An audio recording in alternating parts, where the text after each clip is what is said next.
Good morning students.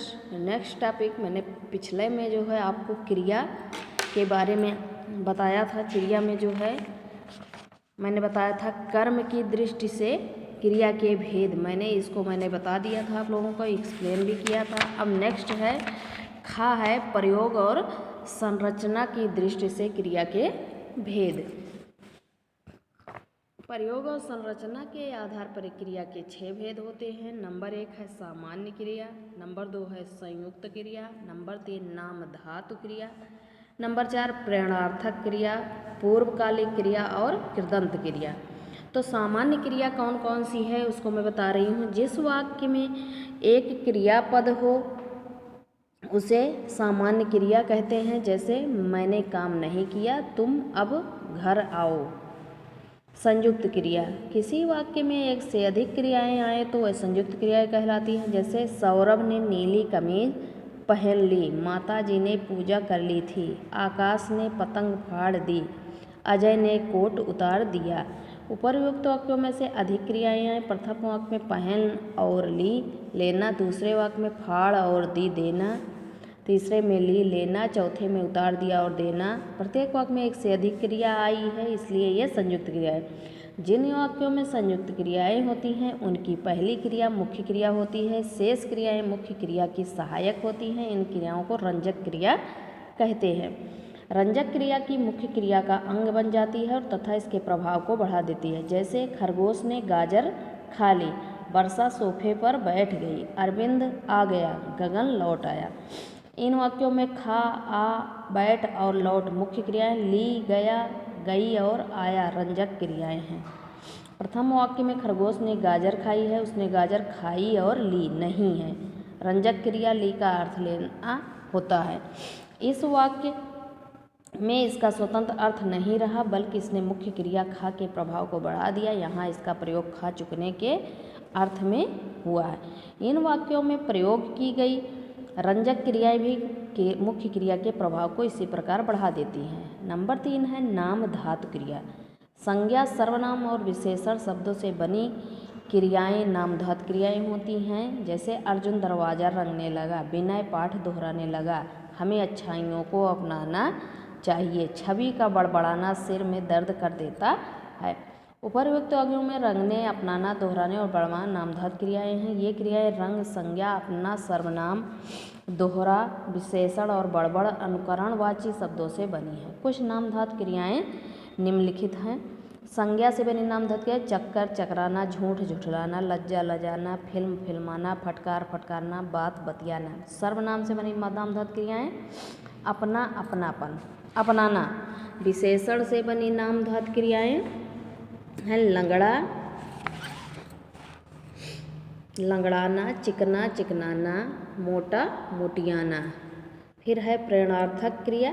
जिस वाक्य का कर्ता स्वयं कार्य न करके किसी दूसरे को कार्य करने हेतु प्रेरित करता है, प्रेरक कर्ता मुख्य कर्ता होता है, उस वाक्य में प्रेरणार्थक क्रिया होती है। जैसे शाहजहां ने मजदूरों से ताजमहल बनवाया, किशन ने बावर्ची से खाना बनवाया।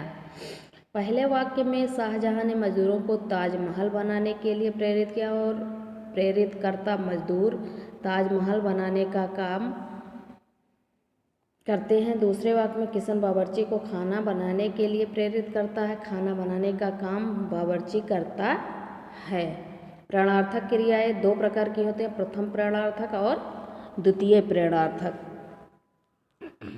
प्रथम प्रेरणार्थक क्रिया में कर्ता स्वयं कार्य में सम्मिलित होता है, जबकि द्वितीय प्रेरणार्थक क्रिया में कर्ता स्वयं कार्य नहीं करता है, बल्कि वह दूसरे को कार्य करने की प्रेरणा देता है। जैसे शरद सबको गीत सुनाता है, शरद सबको गीत सुनवाता है। प्रथम प्रेरणार्थक क्रियाएं अकर्मक धातु से और द्वितीय प्रेरणार्थक क्रियाएं सकर्मक धातु से बनती है। जैसे सलीम उठता है, अकर्मक, सलीम असलम को उठाता है, सकर्मक, सलीम नौकर से असलम को घर भिजवाता है, प्रेरणार्थक।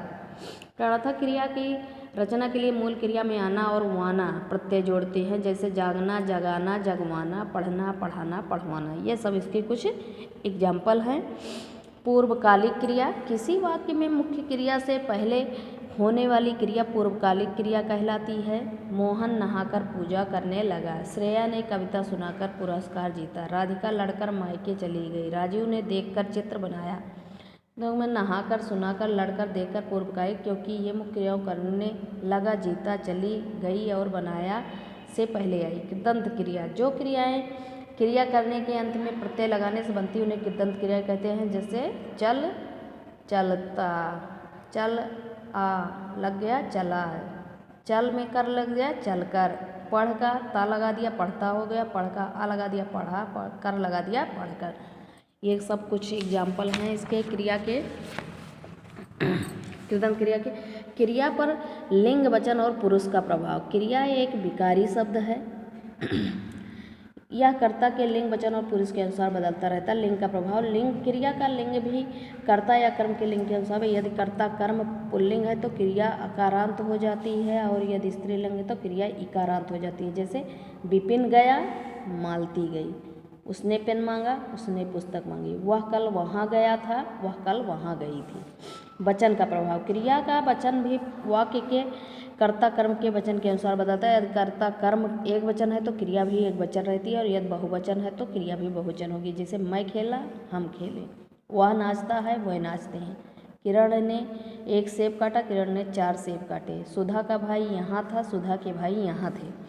पुरुष का प्रभाव, अकारांत, इकारांत, एकारांत क्रिया रूप पुरुष के अनुसार नहीं बदलते। जैसे उत्तम पुरुष, मध्यम पुरुष, अन्य पुरुष। मैंने लेख पढ़ा, तुमने लेख पढ़ा, उसने लेख पढ़ा।